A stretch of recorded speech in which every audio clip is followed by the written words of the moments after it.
ಆತ್ಮೀಯ ಬಂಧುಗಳೇ, ಮಹಾಭಾರತ ಉದ್ಯೋಗ ಪರ್ವ. ಇದರಿಂದ ಕೌರವ ಪಕ್ಷದ ಸೈನ್ಯದ ಸಂಘಟನೆ ಮತ್ತೆ ದುರ್ಯೋಧನ ಪಿತಾಮಹ ಭೀಷ್ಮರನ್ನ ಪ್ರಧಾನ ಸೇನಾಪತಿಯನ್ನಾಗಿ ಮಾಡೋದು, ಈ ವಿಷಯದ ಬಗ್ಗೆ ನಾವು ತಿಳ್ಕೊಳ್ತಾ ಇದ್ವಿ.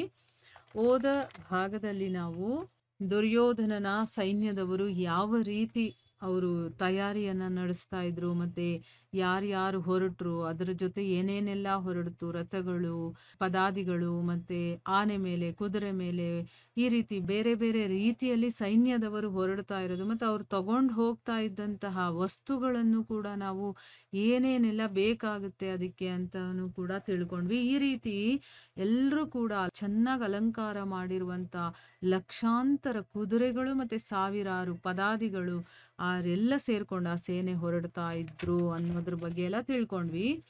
ಆಮೇಲೆ ರಾಜ ದುರ್ಯೋಧನ ಸರಿಯಾಗಿ ಪರಿಶೀಲನೆ ಮಾಡಿ ವಿಶೇಷ ಬುದ್ಧಿವಂತರಾಗಿರ್ಬೇಕು ಮತ್ತೆ ಶೂರವೀರರಾಗಿರ್ತಾರಲ್ಲ ಅಂತ ಪುರುಷರನ್ನ ಸೇನಾಪತಿಯ ಪದವಿಗೆ ಅವನು ನಿಯುಕ್ತಗೊಳಿಸ್ತಾನೆ.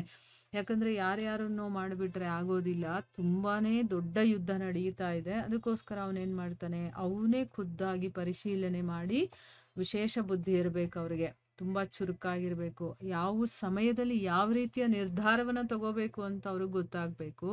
ಅಂತ ಶೂರವೀರ ಪುರುಷರನ್ನ ಸೇನಾಪತಿಯನ್ನಾಗಿ ಮಾಡ್ತಾನೆ. ಅವನು ಕೃಪಾಚಾರ್ಯ, ದ್ರೋಣಾಚಾರ್ಯ, ಶಲ್ಯ, ಜಯದ್ರಥ, ಸುದಕ್ಷಿಣ, ಕೃತವರ್ಮ, ಅಶ್ವತ್ಥಾಮ, ಕರ್ಣ, ಭೂರಿಶ್ರವ, ಶಕುನಿ ಮತ್ತೆ ಬಾಹ್ಲಿಕ, ಈ 11 ಜನರನ್ನ, 11 ವೀರರನ್ನ ಒಂದೊಂದು ಅಕ್ಷೋಹಿಣಿ ಸೈನ್ಯದ ನಾಯಕರನ್ನಾಗಿ ಮಾಡ್ತಾನೆ. ಈಗ ಅವನ ಹತ್ರ 11 ಅಕ್ಷೋಹಿಣಿ ಸೈನ್ಯ ಇದೆಯಲ್ಲ, ಒಂದೊಂದು ಅಕ್ಷೋಹಿಣಿ ಸೈನ್ಯಕ್ಕೆ ಒಬ್ಬೊಬ್ಬ ಸೇನಾ ನಾಯಕನನ್ನಾಗಿ ಮಾಡ್ತಾನೆ. ಮತ್ತೆ ಅವನು ಪ್ರತಿನಿತ್ಯ ಮತ್ತೆ ಮತ್ತೆ ಅವರನ್ನ ಸತ್ಕರಿಸ್ತಾ ಇದ್ದ. ನೋಡಿ ಎಷ್ಟು ಚಾಲಾಕಿದಾನೆ ಅಂತಂದ್ರೆ, ಅವರಿಗೆ ತುಂಬಾ ಚೆನ್ನಾಗಿ ಮಾತಾಡ್ಸೋದು, ಅವ್ರಿಗೇನಾದ್ರೂ ಒಂದು ಉಡುಗೊರೆಗಳನ್ನ ಕೊಡೋದು, ಮತ್ತೆ ಅವರ ಒಂದು ವೀರತ್ವವನ್ನ ಎತ್ತಿ ಹೇಳೋದಿದೆಯಲ್ಲ, ಅದನ್ನೆಲ್ಲ ಹೇಳ್ತಾ ಇದ್ದಾಗ ಅವ್ರಿಗೆ ಇನ್ನೂ ಖುಷಿ ಆಗತ್ತೆ, ನಾನು ಮಾಡಬೇಕು, ನಾನು ಹೋರಾಡಬೇಕು ಅನ್ನೋದು ಬರುತ್ತಲ್ವ. ಅದಕ್ಕೋಸ್ಕರ ನೋಡಿ ಅವನು ಪ್ರತಿನಿತ್ಯ ಮತ್ತೆ ಮತ್ತೆ ಹೋಗಿ ಅವರನ್ನ ಸತ್ಕರಿಸ್ತಾ ಇದ್ದ. ಅವರು ಹೇಗಿದ್ದಾರೆ, ಏನು, ಅವ್ರಿಗೇನಾದ್ರೂ ಬೇಕಾ ಬೇಡವಾ ಎಲ್ಲವನ್ನ ನೋಡ್ಕೊಳ್ತಾ ಇದ್ದ. ಆಮೇಲೆ ಎಲ್ಲಾ ರಾಜರನ್ನು ಕೂಡ ಜೊತೆಯಲ್ಲಿ ಕರ್ಕೊಂಡು ಅವನು ಕೈ ಮುಗಿದು ಪಿತಾಮಹ ಭೀಷ್ಮರಿಗೆ ಹೇಳ್ತಾನೆ. ಈಗ ಭೀಷ್ಮಾಚಾರ್ಯರಿಗೆ ಏನು ಹೇಳ್ತಾನೆ ಅಂತಂದ್ರೆ, ತಾತ, ಎಷ್ಟೇ ದೊಡ್ಡ ಸೈನ್ಯ ಆದ್ರೂ ಇರ್ಲಿ, ಅದಕ್ಕೆ ಅಧ್ಯಕ್ಷ ಅನ್ನೋನ್ ಇಲ್ಲ ಅಂತಂದ್ರೆ ಅದು ಯುದ್ಧದ ಮೈದಾನಕ್ಕೆ ಬಂದ ಇರುವೆಗಳ ಹಾಗೆ ಅದು ಚೆಲ್ಲಾಪಿಲ್ಲಿ ಆಗ್ಬಿಡುತ್ತೆ. ಈಗ ಇರುವೆ ನೋಡಿ ಎಷ್ಟು ಗುಂಪಾಗಿರತ್ತೆ, ಆದ್ರೆ ಅದು ಒಂದ್ ಸ್ವಲ್ಪ ಏನಾದ್ರು ಆದ್ರೆ ಹೇಗ್ ಚೆಲ್ಲಾಪಿಲ್ಲಿ ಆಗ್ಬಿಡತ್ತೋ, ಅದೇ ರೀತಿ ಯುದ್ಧದಲ್ಲೂ ಕೂಡ ಆ ಸೇನಾಧಿಪತಿಗಳಿರ್ತಾರಲ್ಲ, ಅವ್ರೆಲ್ಲರಿಗೂ ಕೂಡ ಒಬ್ಬ ಅಧ್ಯಕ್ಷ ಅನ್ನೋನು ಇರ್ಬೇಕು. ಇದ್ದಾಗ ಏನಾಗುತ್ತೆ, ಅವರೆಲ್ಲ ಒಟ್ಟಾಗಿ ಅವನು ಮಾತು ಕೇಳ್ಕೊಂಡು ಆ ಕೆಲಸಗಳನ್ನೆಲ್ಲ ಮಾಡ್ತಿರ್ತಾರೆ. ಸೊ ಆ ಯುದ್ಧದಲ್ಲಿ ಅವರಿಗೆ ಗೆಲುವು ಅನ್ನೋದಿರುತ್ತೆ, ಮತ್ತೆ ಒಟ್ಟಾಗಿರೋದ್ರಿಂದ ಅವ್ರ ಬಲ ಹೆಚ್ಚಾಗತ್ತೆ. ಅದೇ ಅಧ್ಯಕ್ಷ ಇಲ್ಲದೆ ಇದ್ರೆ ಅವ್ರಿಷ್ಟ ಬಂದಂಗೆ ಅವ್ರವ್ರೆಲ್ಲ ನಡ್ಕೊಳ್ತಾ ಇದ್ದಾಗ ಆ ಯುದ್ಧನ ಗೆಲ್ಲೋದಕ್ಕಾಗೋದಿಲ್ಲ, ಕಷ್ಟ ಆಗತ್ತೆ.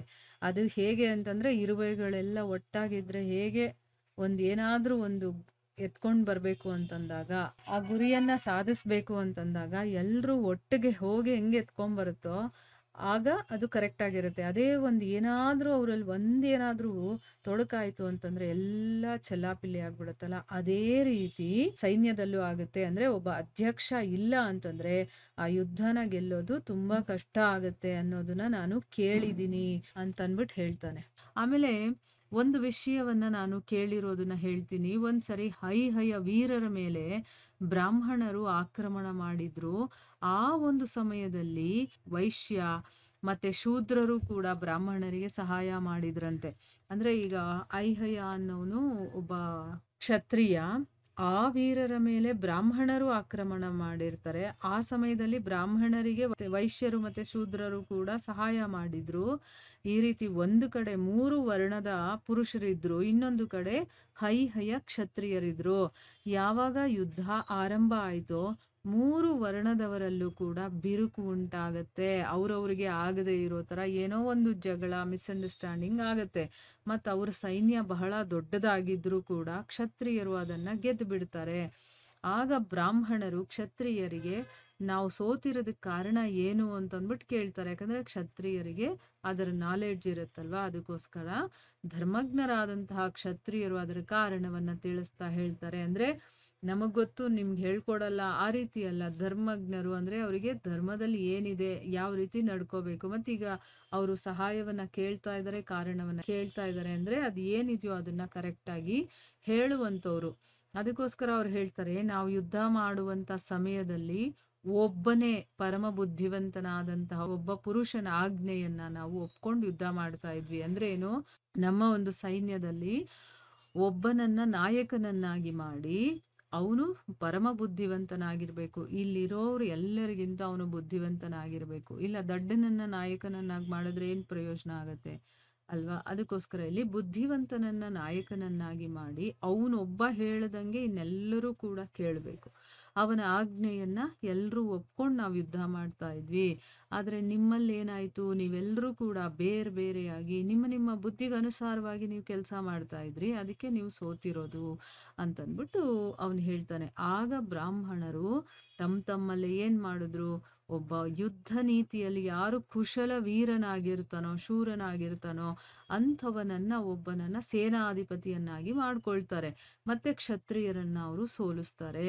ಇದೇ ರೀತಿ ಯಾರು ಯುದ್ಧ ಸಂಚಾಲನೆ ಮಾಡೋದ್ರಲ್ಲಿ ಕುಶಲರಾಗಿರ್ತಾರೋ, ಹಿತಕಾರಿಗಳಾಗಿರ್ತಾರೋ, ನಿಷ್ಕಪಟರಾಗಿರ್ತಾರೋ, ಮತ್ತೆ ಶೂರವೀರರಾಗಿರ್ತಾರೋ ಅಂಥವರನ್ನ ತಮ್ಮ ಸೇನಾಪತಿಯನ್ನಾಗಿ ಮಾಡ್ಕೊಳ್ತಾರೋ ಅವರೇ ನಿಜವಾಗ್ಲೂ ಸಂಗ್ರಾಮದಲ್ಲಿ ಶತ್ರುಗಳನ್ನ ಗೆಲ್ತಾರೆ ಅನ್ನುವಂಥ ವಿಷಯವನ್ನ ನಾನು ಕೇಳಿದ್ದೀನಿ. ನೀವು ಶುಕ್ಲಾಚಾರ್ಯರ ಹಾಗೇನೆ ನೀತಿಯಲ್ಲಿ ಕುಶಲರು, ಮತ್ತೆ ನನ್ನ ಹಿತೈಷಿಗಳು ಕೂಡ. ಕಾಲ ಕೂಡ ನಿಮ್ಮನ್ನ ಏನು ಮಾಡೋದಕ್ಕಾಗಲ್ಲ, ಯಾಕೆಂದ್ರೆ ಅವರು ಇಚ್ಛಾಮರಣಿಗಳಲ್ವಾ. ಅದಕ್ಕೆ ಕಾಲ ಕೂಡ ಅವರನ್ನ ಸಾಯಿಸೋದಕ್ಕೆ ಸೋಲ್ಸೋದಕ್ಕೆ ಆಗೋದಿಲ್ಲ.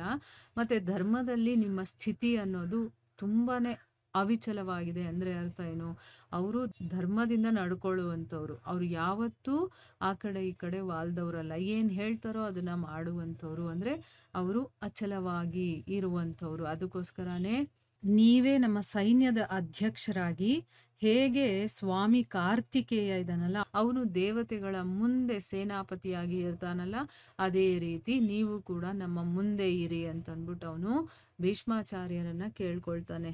ನೋಡಿ, ಇಲ್ಲಿ ಒಂದು ಎಕ್ಸಾಂಪಲ್ ಹೇಳಿ ಅದರ ರೀತಿಯಲ್ಲಿ ನೀವು ಕೂಡ ನಮಗೆ ಅಧ್ಯಕ್ಷರಾಗಬೇಕು ಅಂತ ಕೇಳ್ಕೊಳ್ತಾನೆ. ಈಗ ಒಂದೊಂದು ಅಕ್ಷೋಹಿಣಿ ಸೈನ್ಯಕ್ಕೆ ಒಬ್ಬೊಬ್ಬ ಸೇನಾಧಿಪತಿಗಳಿದ್ದಾರೆ. ಆದ್ರೆ ಆ ಸೇನಾಧಿಪತಿಗಳಿಗೂ ಕೂಡ ಒಬ್ಬ ಅಧ್ಯಕ್ಷನಿರ್ಬೇಕು. ಅವನು ಹೇಳ್ದಾಗೆ ಸೇನಾಧಿಪತಿಗಳು ಕೇಳಬೇಕು, ಸೇನಾಧಿಪತಿ ಹೇಳ್ದಂಗೆ ಸೈನ್ಯದವರು ಕೇಳಬೇಕು. ಆ ರೀತಿ ಮಾಡಿದರೇನೆ ನಾವು ಯುದ್ಧದಲ್ಲಿ ಗೆಲ್ಲೋದಕ್ಕಾಗೋದು. ಅದಕ್ಕೋಸ್ಕರ ನೀವು ಎಲ್ಲ ರೀತಿಯಲ್ಲೂ ಕೂಡ ಅಧ್ಯಕ್ಷರಾಗೋದಕ್ಕೆ ಸರಿಯಾಗಿದ್ದೀರಾ. ಅದಕ್ಕೋಸ್ಕರ ನನ್ನ ಒಂದು ಸೈನ್ಯಕ್ಕೆ ನೀವೇ ಅಧ್ಯಕ್ಷರಾಗಬೇಕು ಅಂತ ಅಂದ್ಬಿಟ್ಟು ಇಲ್ಲಿ ಕೇಳ್ಕೊಳ್ತಾ ಇದ್ದಾನೆ. ಭೀಷ್ಮರು ಅದಕ್ಕೆ ಏನ್ ಹೇಳ್ತಾರೆ ಅನ್ನೋದನ್ನ ನಾವು ಮುಂದಿನ ಭಾಗದಲ್ಲಿ ತಿಳ್ಕೊಳ್ಳೋಣ. ಹರೇ ಕೃಷ್ಣ.